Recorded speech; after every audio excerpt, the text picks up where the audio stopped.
د انګلستان په مختلفو ښارونو کې نن پولیسو د غیر قانوني کډوالو د نیولو لړۍ پیل کړې ده. دغه کډوال په دې مخه نیول کیږي ترڅو یې بندو کیمپو ته ولیږي او د هغې نه وروسته یې د روانډا د تګ لپاره آماده کړي. نو زموږ د دې ویډیو له لارې له خپلو هغو افغانانو کډوالو چې په انګلستان کې اوسیږي او اسناد نه لري په جدي تور باندې غوښتنه دا ده چې د پولیسو له کنټرول څخه د ځان وساتي. کوښښ وکړئ چې په خوندي ځایونو کې پاتې شي ترڅو پولیس تاسو ونه نیسي. که بیا هم د پولیسو ویره ډیره وي او قدرمن افغانان نشي کولی چې د پولیسو له نیولو څخه په دغه هیواد کې ځان وساتي، نو له هغوی څخه دا هیله کیږي چې د ځان د ساتلو په خاطر دي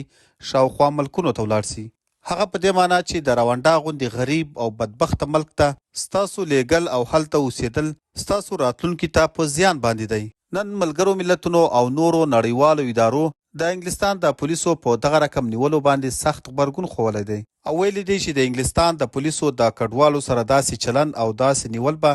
د انګلستان د حکومت په ګټه نه اوسیږي. همداسې د انګلستان حکومت هم دا کلک هوډ کړی دی او ویلي دی چې په هر قیمت کېږي باید غیر قانوني کډوال کوم چې په انګلستان کې اوسیږي د پولیسو لخوا ونیول شي او بیا وروسته روانډا ته ولیږل شي، ځکه چې دغه حکومت له ډیرو چیلنجونو او جنجالونو سره مخ ده او له ډیر وخت راهیسې روانډا ته د کډوالو د لیږلو په سر په ملک کې دننه ډیر جنجالونه رامنځته شوي وو چې بالاخره یې هغه بله ورځ دغه بیل پاس کړ او دا یې فیصله وکړه چې کوم غیر قانوني کډوال وي په هر صورت دې د روانډا هیواد ته ولیږل شي ترڅو هغه حزب چې د دغه قانون په تصویب کې ووټ ورکړی و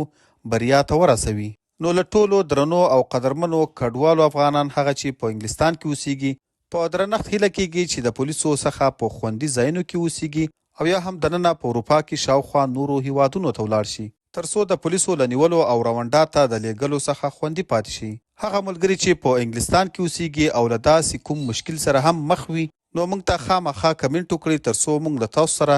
ممکنه مرسته وکړو.